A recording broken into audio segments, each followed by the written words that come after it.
The movie begins with a shaman named Wa Rim and her apprentice, Bong Gil, traveling from Korea to Los Angeles. They have been called by a wealthy businessman named Park.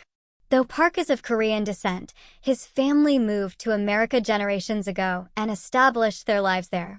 Park's newborn son is mysteriously ill, and despite extensive medical treatment, the doctors have been unable to find a cure.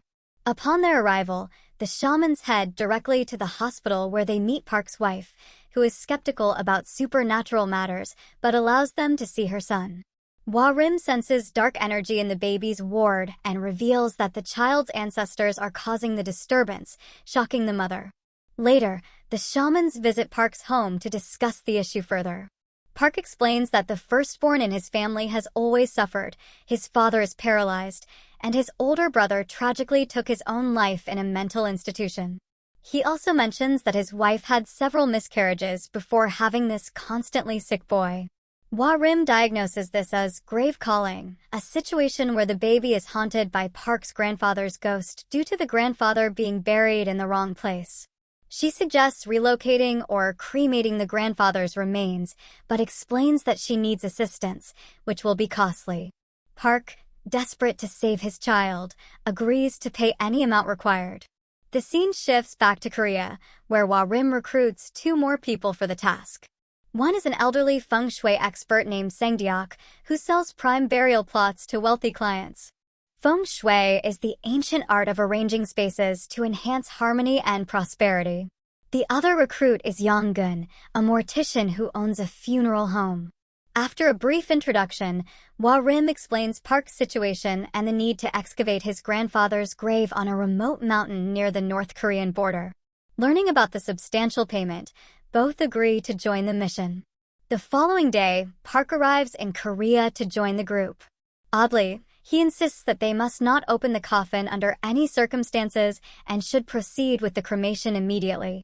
He claims his parents and relatives oppose this, but he is determined to save his child. Sangdeok inquires about Park's grandfather, but Park is evasive, suggesting he's withholding information. The group then follows him to a mountaintop, where they find foxes all around, a sign Sangdeok finds troubling, as foxes and graves are not supposed to coexist in feng shui principles, marking a bad omen. Examining the tombstone, they notice it bears no name, only cryptic annotations. Sangdeok comments that it is peculiar for someone from a wealthy family to have such an unadorned tombstone. Park explains that his grandfather was a notable figure who did much for the country and that a monk named Jizun recommended this gravesite. He adds that the simple tombstone was a measure against the many grave robbers at the time. Still troubled, Sangdeok abruptly leaves and sits in his car. The others soon join him, asking what's wrong. He replies that the site is too peculiar for a grave and senses something malevolent. He warns that moving anything here could endanger everyone's lives. However, Wa Rim, determined to save the child, pleads with him to help, proposing that they perform rituals to counter any curses while relocating the grave. Eventually, Sangdeok reluctantly agrees. The next day, the group returns to the mountain to exhume the grave. Wa Rim and Bong Gil plan a ritual using 5 pigs and 5 workers born in the same year. This ritual aims to distract any evil spirits and assist with the excavation. Meanwhile, Park is surprised to see his elderly aunt, who has come to witness her father's exhumation. As they begin digging, Bong Gil chants ceremonially while Wa Rim performs an eccentric dance. The pigs are sacrificed, and the workers eventually locate the coffin. Everything seems fine until a worker finds a bizarre snake with a human head. He quickly decapitates it with a shovel, and it screams like a human. Suddenly, the weather turns, and heavy rain starts falling. Sangdeok tells Park that they must delay the cremation, and Park agrees. The coffin is then taken to Yonggun's funeral home for the night. Later, Sangdeok visits a nearby village and consults a monk about Jizun, but the monk has never heard of such a person. Sangdeok then inquires about the mountain tomb, learning that it was rumored to contain treasure, attracting numerous grave robbers. The monk shows Sangdeok some items left by these robbers, which are still kept in his temple. At the funeral home, a curious caretaker decides to open the coffin. Despite the shaman's attempt to stop him, the grandfather's spirit escapes. Wa-Rim, sensing the spirit, quickly falls unconscious. Meanwhile, in LA, Park's disabled father hears his own father's voice instructing him to open a window. He obeys, and the spirit's reflection appears in the glass, extracting his liver and killing him. Park's mother, dancing and watching TV in another room, is similarly attacked and killed by the spirit. Back in Korea, Wa-Rim conducts a ritual to channel the grandfather's spirit into Bong-gil's body to understand his motives. The ritual succeeds, and Bong-gil becomes possessed. The spirit declares it will leave only after taking all its descendants, expressing anger over being neglected by the family. At the same time, Park receives a call from Sang-deok explaining that his grandfather's spirit intends to annihilate its bloodline. Suddenly, there's a knock on Park's door, and the caller, also claiming to be Sang-deok, warns him not to open it under any circumstances. He instructs Park to open the window, assuring him that his grandfather's spirit will protect him. Park, naively trusting the advice, allows the spirit to enter. Shortly after, the real Sang-deok bursts into the room with hotel staff assistants. He finds Park already possessed, frantically drinking water bottles and speaking Japanese, a language he has never learned. Alarmed, Sang-deok calls for an ambulance, but by the time they arrive, the possessed Park snaps his own neck, resulting in his death. Desperate, the shamans decide that the only way to stop the spirit's rampage is to cremate the grave. Meanwhile, in the US, the spirit has reached Park's baby and is on the verge of harming him. Sang-deok contacts Park's aunt, urgently requesting permission to cremate her father's remains immediately, stressing that it's the only way to end the spirit's killing spree. Initially hesitant, the woman eventually consents. The group then successfully cremates the grandfather's remains along with the coffin. Simultaneously, the spirit in front of the baby screams in agony before vanishing completely. With the vengeful spirit finally defeated, the group returns to their normal lives, and everything seems to settle. The baby in the US also starts showing signs of recovery. A month later, Sang-deok receives a call from one of the workers who had decapitated the strange snake. Since the incident, the worker has fallen gravely ill and is tormented by constant hauntings. Sang-deok visits him and finds him in a dire state, begging for the snake to be given a proper burial. In the following scene, Sang-deok revisits the burial site and begins digging. He discovers the snake, still alive despite being decapitated, and is further shocked to find another coffin beneath it. This coffin is large enough to hold 2 adults and is positioned vertically.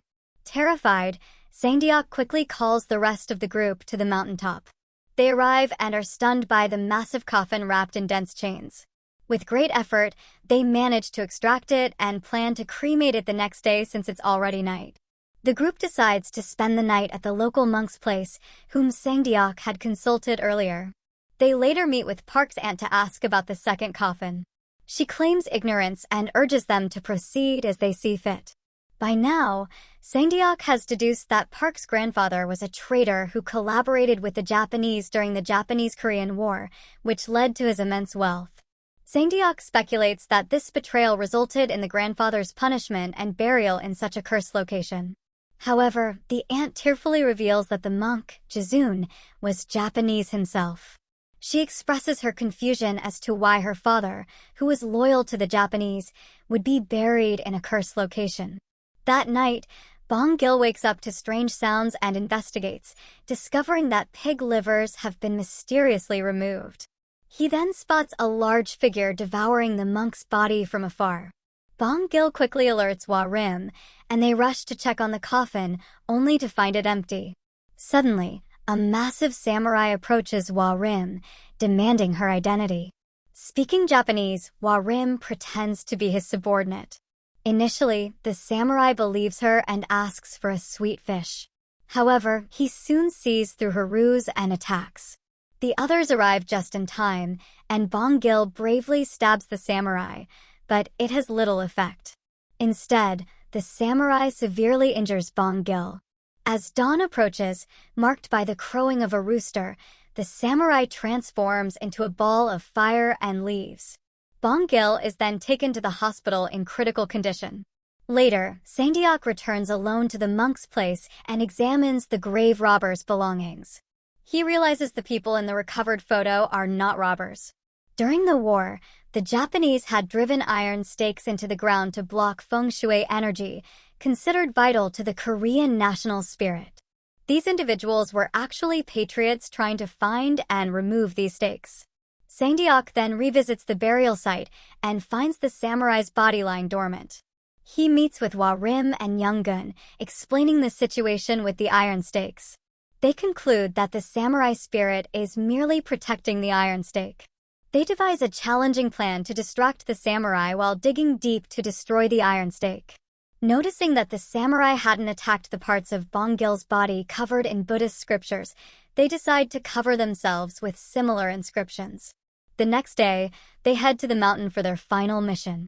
Hwa Rim performs a ritual to lure the samurai demon out of the grave using sweet fish, which the samurai had previously requested. With the spirit out of the way, the men start digging for the iron stake. Despite hours of effort, they find nothing.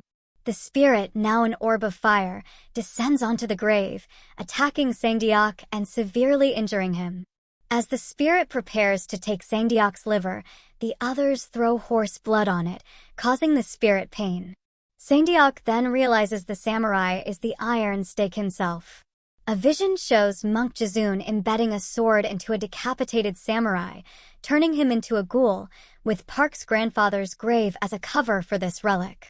Understanding that the samurai is made of flaming metal, Sangdeok recalls that water opposes fire and wood opposes metal in feng shui. He picks up a wooden stick, wets it, and smears it with his blood. He then strikes the samurai, causing the spirit to vanish. As the samurai's body disintegrates, Bong Gil, under the spirit's control in the hospital, regains consciousness. After destroying the evil spirit, Sangdeok, now injured, is rushed to the hospital. He reflects that he has lived close to death all his life and is at peace with his own impending death.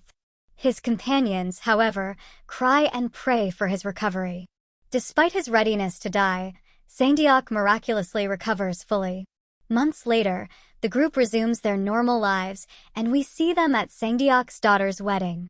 They gather for a group photo, marking the end of the movie.